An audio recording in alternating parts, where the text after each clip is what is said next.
Poin nomor 6. Gaung kegeraman suara neraka. Neraka akan mengeluarkan suara. Dan kita tahu teman-teman, kalau di sebuah tempat penyiksaan, penjara misalnya, nggak terdengar orang yang menjerit, orang yang teriak, maka mungkin dari luar orang masih bisa tertipu. Tapi neraka jahanam dari kejauhan sudah terdengar, dan Allah menggambarkan dengan suara kegeraman seperti orang yang sedang marah. Di antara gambaran kedahsyatan dan kengerian pemandangan neraka jahanam adalah gaungan dan erangan neraka. Diceritakan dalam firman Allah SWT surah Furqan, surah nomor 25 ayat 12. A'udzubillahi minasyaitonirrajim. Idza ra'athum min makanin ba'idin sami'u laha taghayyuzan wa zafira.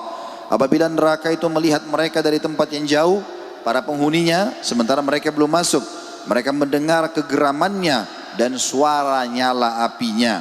Di dalam surah Al-Mulk juga, surah nomor 67 ayat 7, Allah berfirman, A'udzubillahi minasyaitonirrajim. Idza ulqu fiha sami'u laha syahikan wa hiya tafur.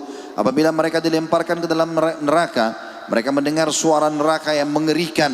Sedang neraka itu menggelegak, hampir-hampir neraka itu terpecah belah lantaran marah. Ka'ab radhiyallahu anhu pernah berkata kepada Umar bin Khattab radhiyallahu anhu, demi Allah, neraka jahanam akan mengeluarkan gaung suaranya. Tidak ada satu malaikat yang dekat kepada Allah atau makhluk yang lain kecuali akan terjatuh di atas kedua lututnya sambil berkata, ya Allah, pada hari ini hendaklah manusia mengurus diri mereka sendiri. Jadi para malaikat pun pada saat mendengar gemuruh neraka, mereka pun ketakutan sambil meletakkan lutut mereka ke tanah dan mereka mengatakan, ya Allah, izinkan biar manusia mengurus diri mereka sendiri. Mereka tidak mau ikut campur, tapi karena tugas mereka jalankan itu. Poin nomor 7 teman-teman, pemandangan lain di jahanam. Al-Quran menggambarkan tentang neraka jahanam yang wajar untuk ditakuti oleh setiap orang beriman. Dan takut pada neraka jahanam berarti takut kepada Allah, karena yang menyuruh takut kepada neraka dan siksanya adalah Allah subhanahu wa ta'ala. Di jahanam disiapkan oleh Allah sebuah gunung api yang bernama Su'uda, yang Allah memerintahkan orang kafir. Secara khusus ayat ini turun kepada ayahnya Khalid bin Walid radhiyallahu anhu. Ayahnya namanya Al-Walid ibn Mughirah, meninggal dalam keadaan kafir.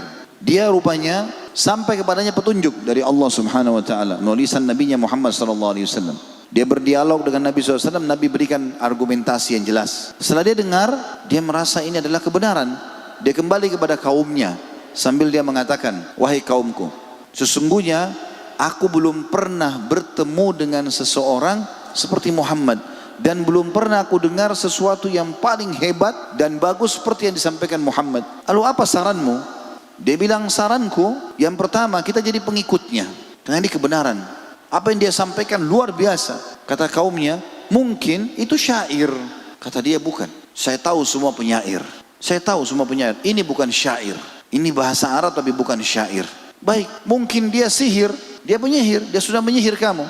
Dia bilang, saya sudah kenal semua penyihir. Dengan cara-caranya, jimat-jimatnya, mantra-mantranya, saya tahu semuanya. Tidak ada satupun dalam ciri Muhammad. Sama sekali nggak ada. Mungkin penyamun, pendusta, tidak pernah dusta. Muhammad terkenal orang yang jujur. Kata kaumnya, kau buat kami bingung, hai Walid. Dia mengatakan, apa saranmu? Kata kaumnya, saranku kita beriman padanya. Itu yang paling bagus. Jadi pengikutnya, udah pasti. Kata mereka, enggak, kami enggak mau. Ada pilihan lain enggak? Kata dia, pilihan lain, kalau kalian tidak mau, biarkan dia berdakwah. Biarkan dia sampaikan itu kebenaran. Kalaupun dia jadi menang, maka nama kita harum. Dia bawa nama Quraisy. Kata kaumnya, enggak, kami enggak mau biarkan itu. Lalu kemudian dia pun Al-Walid ini terhimpit dengan kaumnya.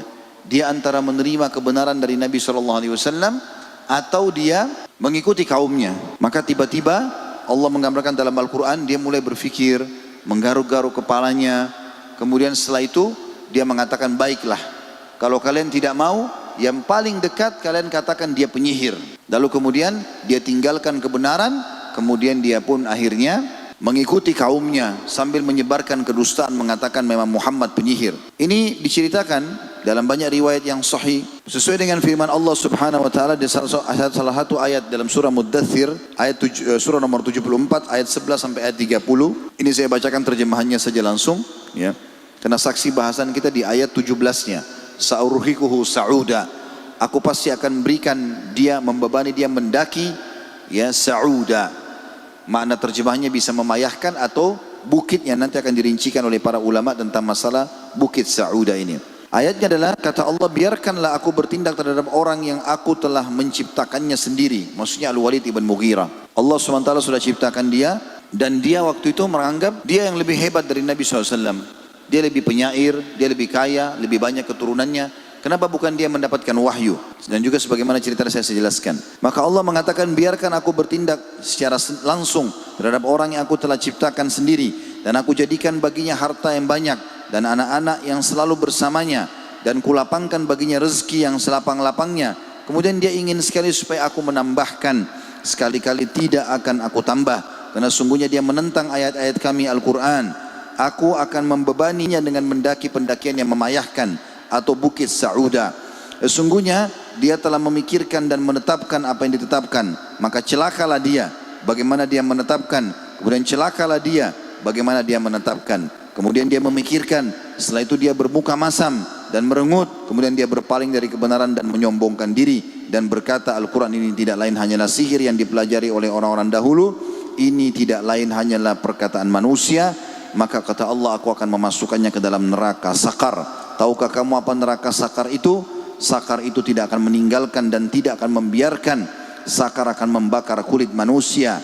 Di atasnya ada 19 malaikat penjaga. Menurut riwayat Imam Ahmad, setiap kali dia meletakkan tangannya nanti Al-Walid ibn Mughirah ini di atas gunung tersebut di neraka, maka tangannya langsung meleleh. Dan ketika diangkat akan kembali seperti semula. Dia akan menghabiskan waktu selama 70 tahun untuk mendakinya dan menurungi juga 70 tahun. Di Jahannam juga ada sebuah lembah bernama Al-Ghayya. Ini Allah jelaskan dalam Al-Quran. Al-Ghayya adalah lembah di dasar neraka Jahannam yang dialiri oleh nanah yang bercampur darah dari para penghuni neraka.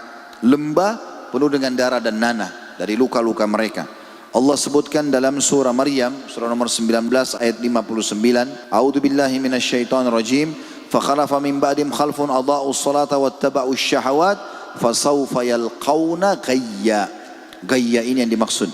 Maka datanglah sesudah mereka pengganti yang jelek, yang menyanyiakan solat. Kalau ada orang yang tidak mau solat, maka secara otomatis keturunannya juga tidak mau solat. Kata Allah, dan selalu memperturutkan hawa nafsunya.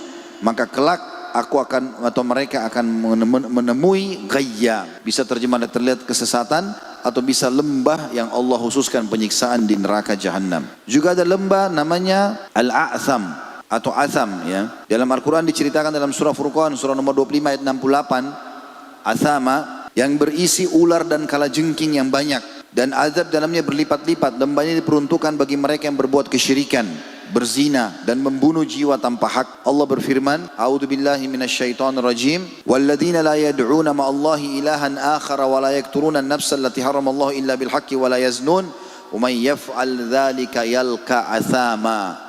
Yalqa athama. Athama ini yang disebutkan para ulama nama lembah penyiksaan di api neraka penuh dengan kalajengking dan ular. Artinya, dan orang-orang yang tidak menyembah Rabb yang lain beserta Allah, tidak membunuh jiwa yang diharamkan Allah membunuhnya kecuali dengan alasan yang benar, dan tidak berzina. Barang siapa yang melakukan demikian itu, niscaya dia akan mendapatkan pembalasan athama. Bisa bermakna terlihat dosa atau lembah atham di neraka. Yang keempat ada lembah juga namanya Baubiqa, berisi nanah di dalam neraka Jahannam. Allah menyiapkan kepada para penyembah berhala. Allah sebutkan dalam surah Al-Kahfi surah nomor 18 ayat 52. A'udzu billahi minasyaitonir rajim. Wa yauma yaqulu nadu syuraka'i alladziina za'amtum fad'uuhum falam yastajibu lahum wa ja'alna bainahum maubiqa. Maubiqa jadi saksi bahasan. Dan ingatlah akan hari kiamat nanti.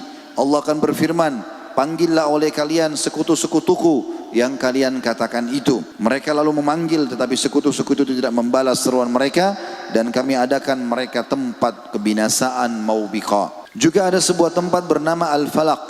Ibnu Rajab mengatakan jika pintunya dibuka, maka seluruh penghuni neraka akan menjerit karena tidak mampu menahan panasnya. Juga ada sebuah penjara tempat penyiksaan namanya Bulas. Dikatakan dalam riwayat Hasan, riwayat Imam Ahmad, di mana orang-orang yang menyombongkan diri akan digiring seperti semut-semut kecil berbentuk manusia. Kalau orang sombong, maka Allah akan kecilkan badannya seperti semut tapi berbadan manusia. Lalu digiring ke penjara ini. Mereka diselimuti dengan kobaran api dan terbenam dalam keringat dan nanah yang bercampur darah penduduk neraka. Juga ada belenggu-belenggu disiapkan di dalam neraka jahanam. Dan ada 3 jenis belenggu yang disiapkan neraka jahanam untuk mengikat ahli neraka. Jadi bukan begitu saja dilempar dalam api, tapi mereka dirantai, diikat. Dan belenggu maknanya melilit di bagian leher, di 2 telapak tangan dan kaki, sehingga orang itu tidak bisa lepas. Yang pertama ada namanya aglal. Allah sebutkan, dan aglal adalah belenggu dari besi membara yang dipasang di leher penduduk neraka. Allah ceritakan dalam surah Saba, surah nomor 34 ayat 33. A'udzubillahi minasyaitonirrajim. Wa qala alladziina istud'ifu lil ladziina istakbaru bal makrul laili wan nahari id ta'murunana an nakfura billahi wa naj'ala lahu andada wa asarru nadamata lamma ra'ul adab wa ja'alna al-aglala fi a'naqil ladzina kafaru hal yujzauna illa ma kanu ya'malun. Dan orang-orang yang dianggap lemah berkata kepada orang-orang yang menyombongkan diri, tidak sebenarnya tipu dayamu di waktu malam dan siang yang menghalangi kami ketika kamu menyeru kami supaya kafir kepada Allah dan menjadikan sekutu-sekutu baginya. Nanti orang-orang miskin dan orang kaya, yang orang-orang miskin mengikuti orang kaya sehingga mereka kufur, mereka akan menuntut pada hari kiamat, mengatakan kalian dulu yang sesatkan kami. Kedua belah pihak menyatakan penyesalan tak kala mereka melihat azab, dan kami pasang belenggu di leher orang-orang kafir.